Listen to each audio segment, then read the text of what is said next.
we had the New York City Police Commissioner come out 2 years ago saying that we need to end bail reform because it's doing really badly. Illinois ended cash bail like 3 years ago. We see this all over the place. This is what happens. Violent people get released. They go back and wreak more havoc on society. And then you have Peter Navarro in prison while he's waiting for an appeal in his contempt of Congress charge for not complying with a January 6th committee subpoena. And that's absolutely insane. You have this old man. It could potentially be a death sentence, just sitting there waiting for his appeal. I'm going to say it again. He doesn't get bail, but all these people do? To all the people who keep saying you can't blame the cops, there are officers who put a journalist, Steve Baker, in shackles as they brought him in. It's federal law enforcement. Don't get me wrong. I get it. I get it. Very different.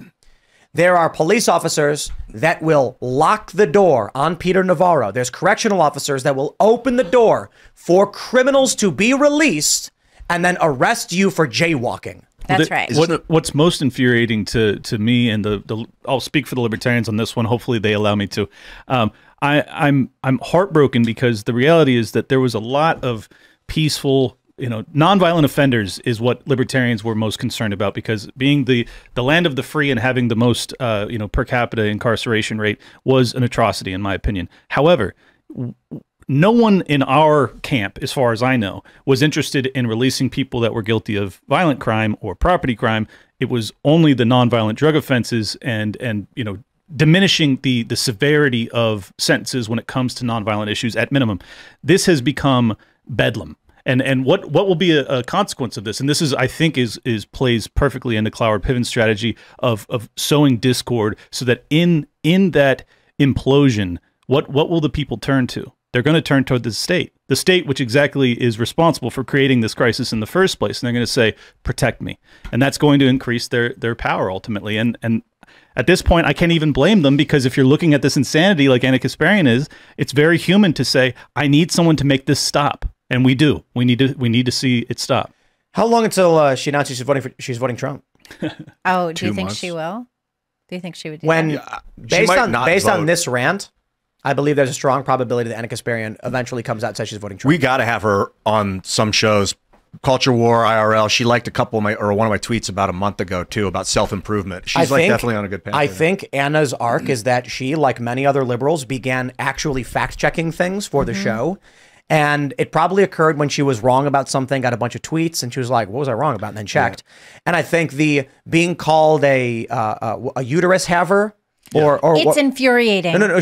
There was something that she was called, and she said, hey, that's demeaning. Don't call me that. Yeah. They attacked her for it. I think this pushes her in the direction of, look, when you fact check the news, you're instantly right-wing. That's just it.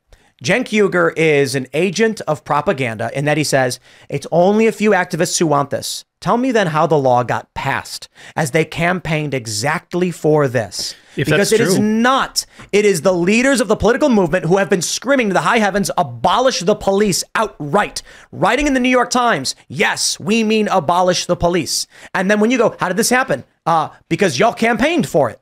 I will say this, though, if you want to see the Anna Kasparians of the world actually consider Trump, that she had another vile rant just last week where she was arguing against our foreign policy and the aid that was being sent to Israel. Now, I think that it ought to be applied universally, that the America First movement, which I think really brought Trump to power, was supposed to be focused on domestic politics and increasing and improving the lives of the American people, and kind of setting to the back burner at minimum the foreign policy issues that we've been dealing with my entire lifetime. And now you have Trump that's campaigning on he's the biggest friend of Israel and he's going to take care of them better than Biden ever would. And I think that Anna Kasparian is not going to be a supporter of Trump for that reason. I think she's probably going to end up in the RFK camp, but he's also pretty pro-Israel, so I don't know.